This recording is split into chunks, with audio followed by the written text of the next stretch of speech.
Seraphina Sterling believed every scar on her soul began in a blind spot. A truth deliberately obscured, a person dismissed, a systemic injustice hidden just beyond the gilded cage of her privilege. So she built a fortress against the unseen. Her sprawling Sterling Manor, a monument to old wealth, bristled with 47 cameras, microphones woven into ancient tapestries, their cost exceeding entire neighborhoods. Motion sensors tracked every whisper of a footstep across marble floors. She feared not thieves, but the insidious betrayal of the human heart. The last time she trusted without absolute proof, she lost everything that truly mattered.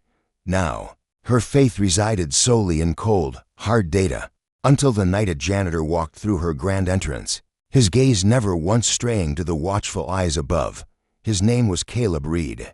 He arrived from an agency specializing in discretion, a man forged in quiet resilience, 41 years old, a black, single father, widower, raising a 9-year-old daughter named Imani. His background check was pristine, his references understated, his interview a mere 7 minutes, each answer a testament to efficiency, not ambition. Seraphina had not conducted that interview, her household manager had. But she watched the recording later, as she watched everything. What struck her was not Caleb's words, but his profound silence. He sought no favor, asked no questions about the estate or its formidable owner, no small talk, no attempt to bridge the chasm of their worlds. He simply stated his qualifications, confirmed his availability for the night shift, and waited, a statue of quiet dignity, until dismissed. The agency had sent him to fill a sudden void. A previous janitor had vanished. Citing the oppressive overnight hours, Seraphina suspected the true reason was the relentless gaze of the cameras. Some souls could not endure being constantly observed. Caleb Reed, however, seemed utterly oblivious to them. His first shift began at 11 p.m., ending precisely at 7 a.m. Seraphina watched the initial hour from her study, high above, the security feed, a mosaic of surveillance displayed across 3 monitors, revealing the main corridors, the vast kitchen, the hushed east wing. He moved through her ancestral home. Like a man who understood the profound weight of every action, his mop strokes were deliberate, almost reverent. His footsteps measured, a silent rhythm. He wore a simple gray uniform, sleeves rolled to the elbow, defying the chill that seeped into the manor after midnight. His forearms, strong and dark, gleamed under the harsh light. His hands, calloused and resolute, tightened around the mop handle with a steady, controlled grip. There was an almost spiritual quality to his work, no wasted motion, no flicker of distraction. He cleaned the polished marble of the main foyer with the same unwavering attention. He gave to the humble utility closet near the garage. Every task received his full, undivided presence, as though the work itself, not the observer, commanded his respect. And yet, beneath that profound calm, Seraphina sensed an undercurrent of urgency. She first noticed it around 3 a.m. when Caleb checked his watch. For the 4th time in an hour, his pace quickened, almost imperceptibly. His movements became more efficient, stripped of any gesture that did not serve the immediate task. It was subtle enough that a casual observer, lost in their own world, would have missed it entirely. But Seraphina was no casual observer. She had spent 15 years in the brutal arena of private equity. Retiring at 43, her empire built on her uncanny ability to decipher the unspoken truths between what people presented and what they truly concealed. Caleb Reed was hiding something, not with deceit or misdirection, but in the way a man shields a profound wound he dares not expose. He finished his shift 12 minutes early, exiting through the service entrance without a word. The cameras tracked him to his car, a 12-year-old Honda Civic, a testament to resilience with a dented rear fender. He sat in the driver's seat for nearly a minute, his head bowed, hands resting on the steering wheel, before starting the engine. Seraphina watched until his tail lights vanished, down the long, winding driveway. Then she rewound the footage, watching his entire shift again. From the very beginning, she told herself it was routine, a meticulous quality control, the same vigilance she applied to every facet of her isolated existence. But deep beneath that cold justification, She knew the truth. Caleb Reed had ignited something within her she hadn't felt in years. Raw, unyielding curiosity. The second night, Seraphina watched with heightened intensity. She noticed Caleb never touched anything. He wasn't explicitly tasked to clean. In the library, where first editions worth fortunes sat unprotected on shelves, he dusted only the surfaces, never once reaching for a forbidden volume. In the dining room, beneath a priceless Tiffany chandelier, he navigated the crystal, without disturbing a single delicate pendant. Most people, believing themselves alone, indulged in small liberties, a fleeting glance into a private drawer, a moment of rest in an opulent chair, the irresistible temptation to touch beauty. Simply because it existed, Caleb displayed no such impulses. He moved through her house like a guest who understood. He had been granted temporary passage, and intended to honor the terms of his welcome with unwavering integrity. By the third night, Seraphina had begun to chart his precise patterns. He always began with the main foyer, then moved to the kitchen, then the first floor corridors. His break was at 2:30 a.m., precisely 30 minutes, during which he sat in the staff break room, eating a sandwich he brought from home. He never used the high-end coffee machine, or the refrigerator stocked for household employees. His precision was extraordinary and profoundly unsettling. Aisha had learned long ago that the most profound truths often resided in the quietest corners, hidden beneath layers of polished expectation. True authenticity was raw, unyielding, and sometimes unsettling. The meticulous precision with which Elijah moved through the Lena Mae Johnson Legacy Center suggested a man who controlled every visible aspect of himself. The question wasn't what he was hiding, but what deep purpose drove such unwavering discipline. On the fourth night, she began reviewing his footage in real time, the glow of the monitors illuminating her face in the dim study. A half-empty glass of water sat beside her, forgotten, as her gaze remained fixed on Elijah navigating the hallowed East Wing corridors. He was too careful. That was the phrase that resonated in her mind. Too careful to be just an employee, too careful to ignore. She watched him meticulously clean the display cases, each movement imbued with the same profound respect he gave to everything else. Watched him carefully empty the archival bins, replacing liners with crisp, almost reverent movements. Then he paused. Outside the door to her private study, a small, hand-carved wooden figure, a symbol of resilience, stood on a pedestal. He looked at it for nearly 10 seconds, a figure of a woman with her arms raised towards the sky, a beacon of hope. Then he continued past, without touching it. Aisha rewound the footage, watching those 10 seconds again. There was something in his expression that the camera almost captured, a flicker of emotion too profound for words. Not curiosity, not calculation, but something closer to recognition, or perhaps a shared memory. The sculpture had been a gift from her mother, Lena Mae, one of the few tangible links Aisha had kept after the funeral. She added it to her growing list of observations, a quiet certainty forming that patterns would eventually reveal the truth. Every soul carried a story, every purpose left traces. All she had to do was watch long enough, and Elijah Vance would show her who he truly was. The fifth night brought the first deviation. Aisha was reviewing footage from the previous evening when she noticed something unusual in the East Wing corridor at approximately 4 a.m. Elijah had left his assigned area and walked to the far end of the hall, where a grand portrait hung in a gilded frame. The portrait showed a woman in her early 60s, with silver hair and eyes that held the wisdom of generations. Lena Mae Johnson, Aisha's mother, painted just months before her passing, a passing that should have been a routine recovery, but instead became a tragedy rooted in systemic neglect. The hospital had made errors, not small ones, but deliberate oversights that compounded into catastrophe.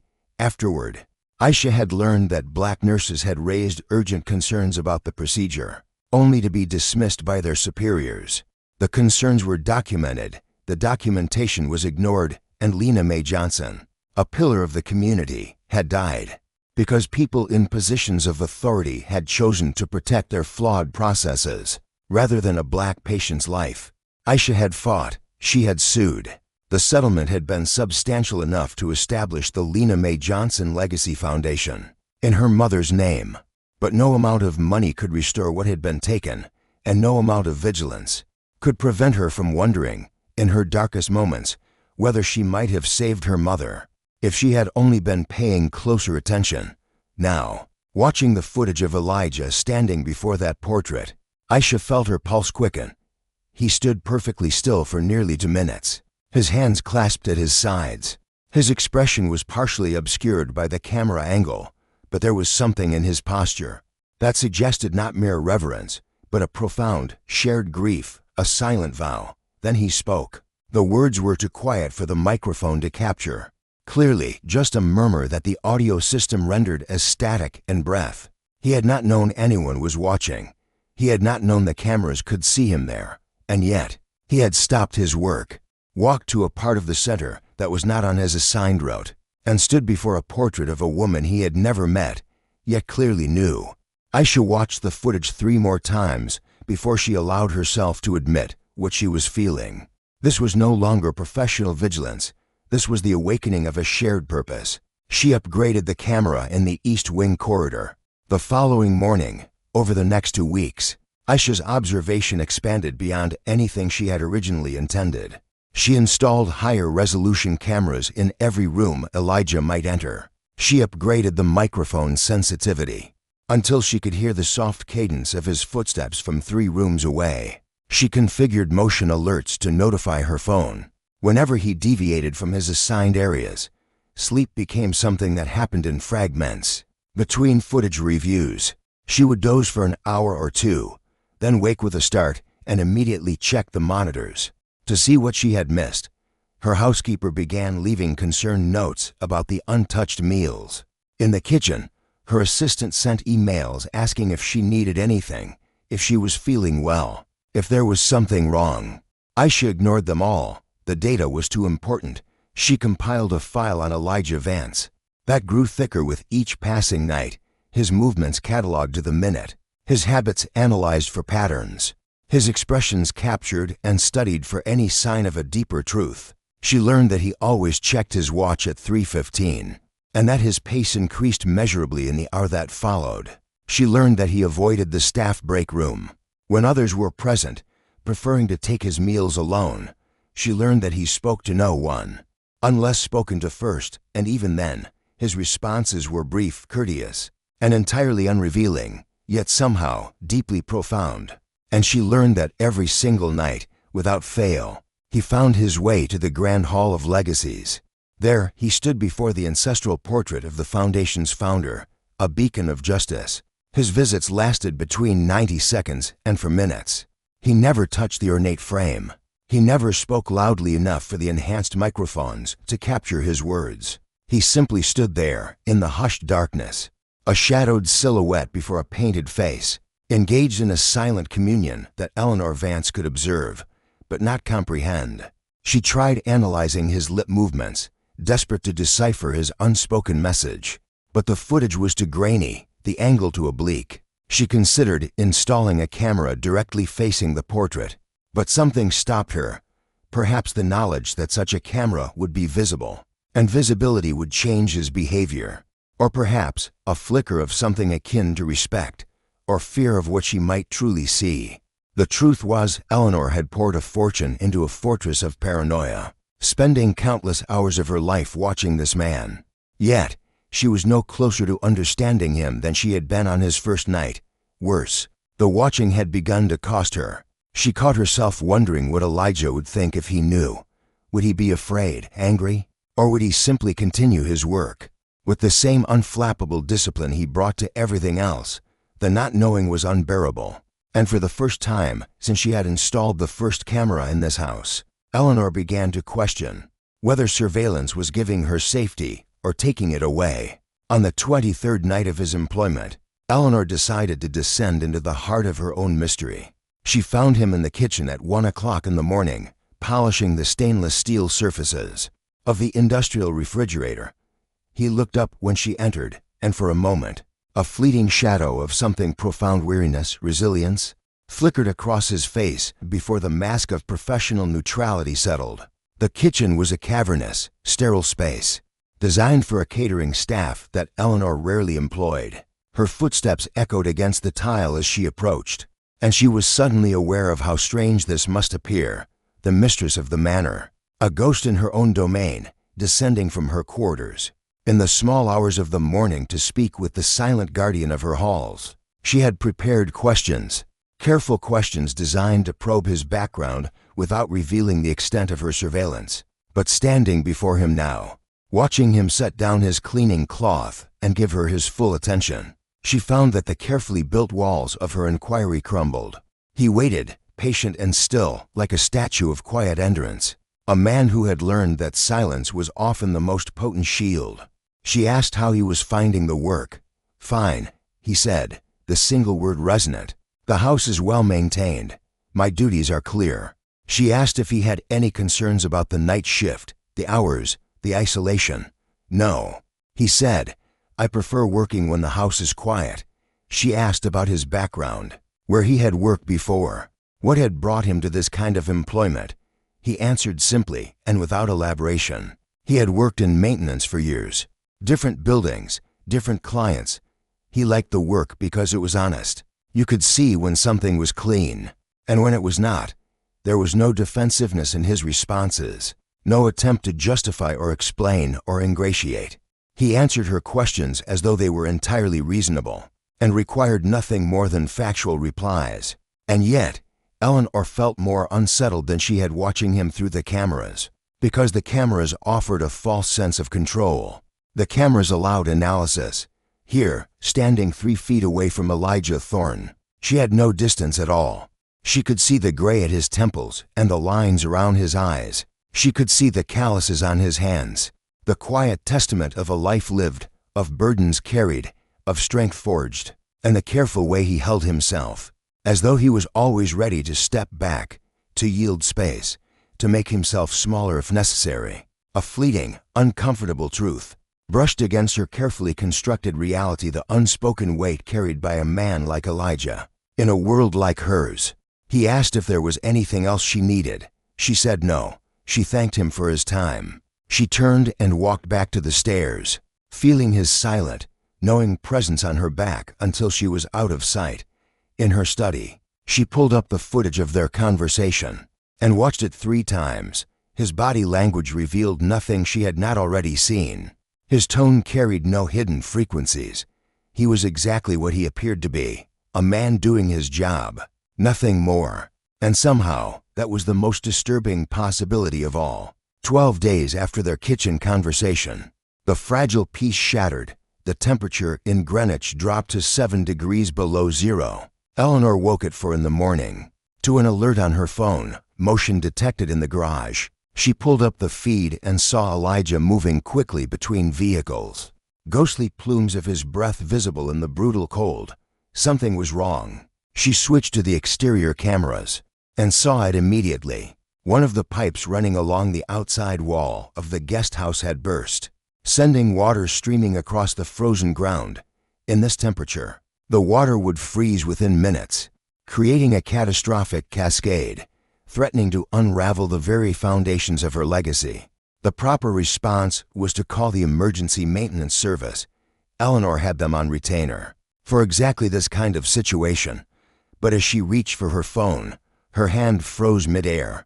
Elijah Thorne, a solitary figure against the icy dawn, emerged from the shadows, not with a phone, but with purpose, with tools. These were not his, yet they were in his hands. A breach of protocol, yes, but also an act of profound, unsolicited guardianship.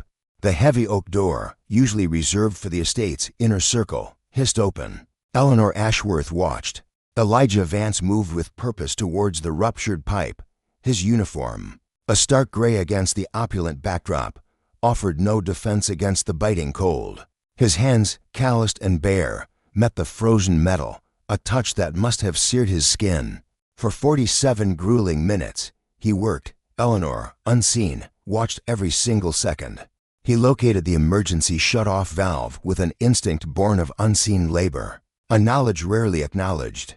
His fingers, stiff with cold, deftly sealed the rupture, a temporary fix against the relentless freeze.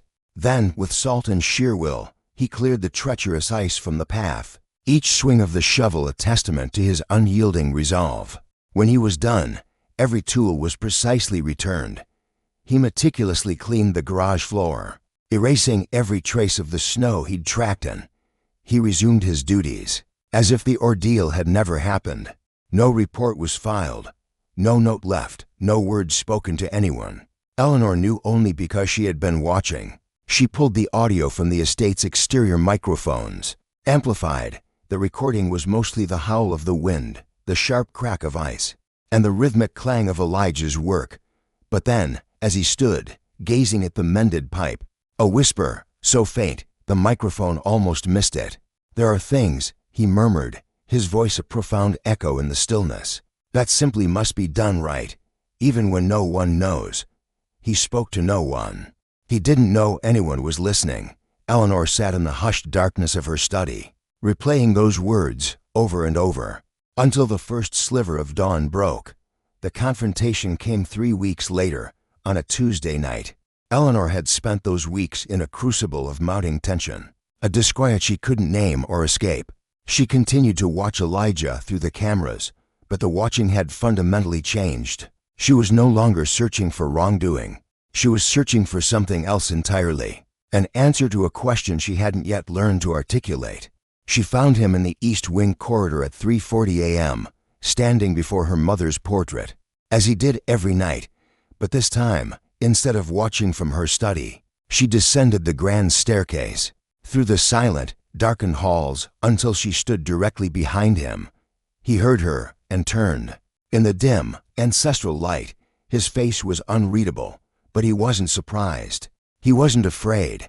If anything, he seemed relieved, as if he had been waiting for this moment, for this reckoning, and was grateful it had finally arrived. She didn't ask why he was in a part of the house where his presence was deemed unsuitable. She asked why he came every night, why he spoke to a portrait of a woman he'd never met, why he performed every unseen act of service she had witnessed. He was quiet for a long time, long enough for Eleanor to wonder if he would ever speak. Then he spoke.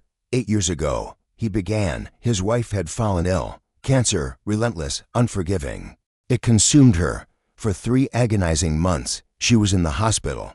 And during that time, a nurse, a woman of profound grace, cared for her. A kindness that transcended duty. She stayed late when fear gripped his wife, held her hand when pain became unbearable, spoke of ordinary things, recipes, the weather, the small, beautiful comedies of daily life, reminding his wife that a world of warmth and humanity existed beyond those sterile walls. His wife died anyway. Nothing could have stopped it. But because of that nurse, she did not die alone. She did not die afraid. She died knowing that someone, a stranger who owed her nothing, had chosen to be present, to bear witness to her final hours. He had tried to find that nurse, to thank her, to articulate the immeasurable impact of her kindness. But she had transferred. His search led nowhere, until 6 months ago. He saw a photograph in a newspaper, a foundation event, honoring healthcare workers who went above and beyond. And there, in the background, he recognized her face. The caption mentioned the foundation's founder, Eleanor Ashworth. He took the job, not knowing what he would find, not planning anything, just wanting to be close to the legacy of the woman who had made his wife's passing bearable, to understand the source of such profound humanity. The portrait, he said, reminded him of that nurse, the same unwavering kindness in the eyes, the same quiet understanding of what it truly meant to care for another soul. He asked Eleanor for nothing. He offered no explanation for his 2 months of silence. He simply stood there, in the corridor, having finally spoken his truth. Waiting, Eleanor heard herself ask the question that had been building since the first night she watched him. "Have you seen enough to trust me?" She asked, and Elijah Vance, night staff, widower, father, looked at her with an expression utterly devoid of calculation or defense. "Have you seen enough to trust me?" He asked in return. The answer, Eleanor realized, was a resounding, undeniable yes. She had watched him through 47 cameras, for 63 nights, analyzed his every movement, cataloged his every habit, searched for deception, for hidden motive, And what she had found was not a threat, but a profound, unyielding truth, the quiet dignity of a man who simply did what was right.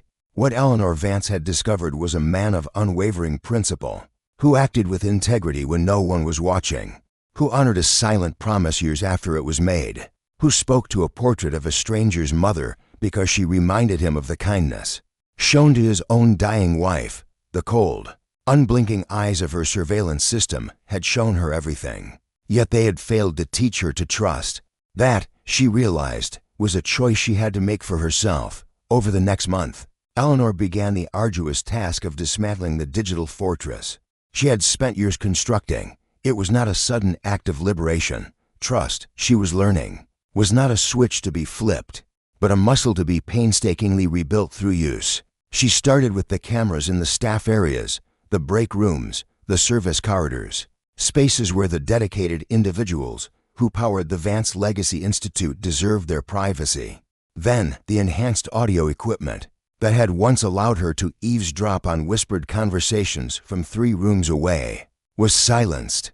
Next, the motion sensors that tracked every footstep across the polished marble floors were deactivated.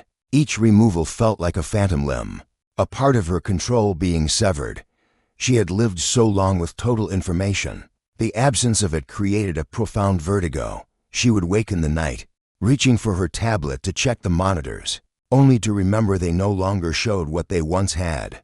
But alongside the disorienting void came something else, a sensation so long forgotten. It took weeks to identify: profound relief, the crushing weight of constant vigilance, the endless analysis, the assumption that every soul in her orbit was hiding something that would eventually hurt her, was heavier than she had ever realized. She had built her fortress of cameras believing it would keep her safe, but in truth, it had kept her utterly alone.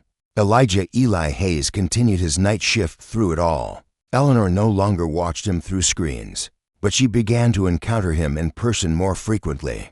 Brief, unscripted conversations in the hushed hallways, a shared cup of coffee in the kitchen at 2 in the morning, moments of ordinary human connection that required no verification, no surveillance, only presence. She learned that his daughter, Nia, was struggling in school, not academically, but socially. The other children knew her father worked as a custodian, and 9-year-olds, Eleanor knew, could be cruelly perceptive about such things. She learned that Eli had once been a respected accountant, before his wife's devastating illness drained their savings, and his grief made it impossible to return to a desk job where he would have to pretend everything was fine. She learned he had specifically chosen the night shift because it allowed him to be home when Nia woke, to make her breakfast, to walk her to school, to be present in the precious hours when presence mattered most. In return, Eleanor found herself sharing stories about her mother, Lena, about the hospital, the lawsuit, the Lena Vance Foundation she had built. To honor her memory, she spoke of the crushing guilt she carried for not being there when her mother needed her most, and about the cameras that were supposed to prevent that kind of loss from ever happening again.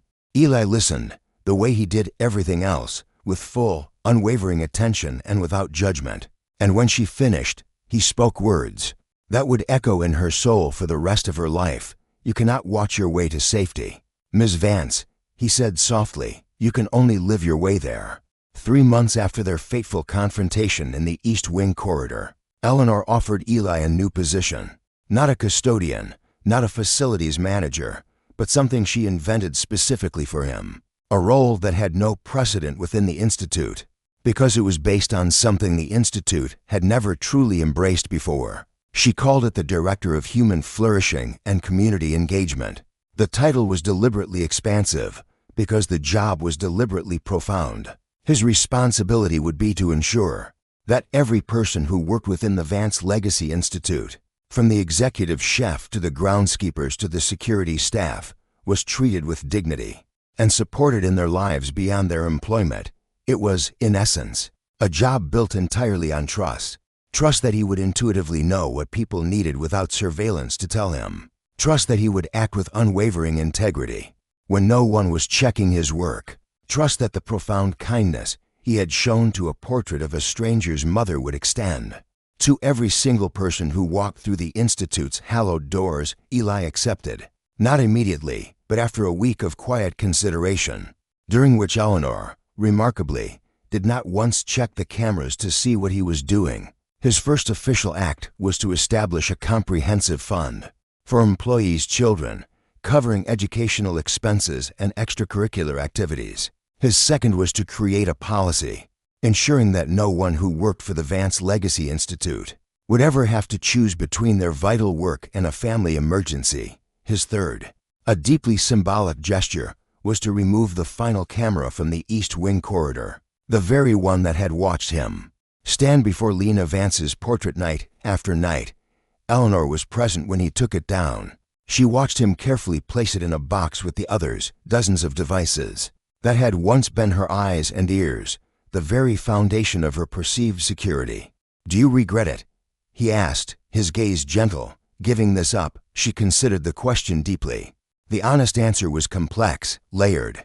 A part of her would always yearn for the cold certainty that cameras provided, the ability to know, to verify, to never be surprised by the unpredictable currents of human behavior. But another part of her, a part that had been dormant for so long, she had forgotten it existed, understood now that certainty was not the same as safety, that watching was not the same as truly seeing, that the only way to truly know another person, to truly connect, was to take the profound, terrifying risk of trusting them. "No," she said, her voice clear and resonant, "I do not regret it." And for the first time in more years than she could count, Eleanor Vance meant exactly what she said. The Institute was quieter now, not silent, but imbued with a profound peace that constant surveillance had never allowed. Eleanor could walk through her own corridors, no longer wondering who was watching the footage of her passing, but instead, feeling the pulse of a thriving, connected community. Eleanor could finally sit in her sanctuary. No cold glow of monitors reflecting the ghosts of the past. She could simply be. Marcus often brought Nia to the Haven on weekends. At first, the girl was guarded, wary of a place so profoundly different, a space that felt larger than her entire world. But Eleanor possessed an innate understanding, a quiet strength, a patience she'd rarely had the chance to nurture. Slowly, Nia's spirit began to unfurl. They would walk through the community garden together. Eleanor would share stories, pointing out the resilient blooms her mother had cherished. Nia, with wide, curious eyes, asked about butterflies, about birds, about why some leaves held their green while others surrendered to autumn's fiery embrace. Profound questions met with simple, honest answers, conversations that required no analysis, no suspicion, no need to search for hidden meanings. One afternoon, Nia looked up, her voice a soft whisper. "Why are there no cameras here, Eleanor?" Eleanor knelt, meeting the girl's gaze. "Because some things," she said, her voice gentle but firm, "are too sacred, too real, to ever be watched through a screen." Nia absorbed this, with the profound seriousness only children bring to new truths. Then, a slow nod, a quiet acceptance, and then she burst into joy, chasing a butterfly through the vibrant roses. Eleanor watched her go, not through a lens, not through a monitor, but with unfiltered vision, with her own heart. In their community garden, within the haven that had finally become a true sanctuary, that night, she stood in the ancestral hall, where she had faced her own doubts and Marcus just months before. The portrait of her mother looked down, eyes holding generations of wisdom, a beacon of ancestral strength, eyes that had always seemed to see beyond the present, into the very soul of things. "I think you would have honored his spirit, Mama," Eleanor whispered. "I think you would have understood our fight." She didn't know if her mother's spirit could hear, if the words mattered to anyone but the beating of her own heart, but she spoke them anyway, because some truths must be declared, even when the world seems deaf, especially when the world seems deaf. She turned off the light, walking back through the hushed hallway. Tomorrow, there would be meetings, decisions, the relentless work of building a better world, the monumental task of nurturing a vision far larger than any single soul could bear alone.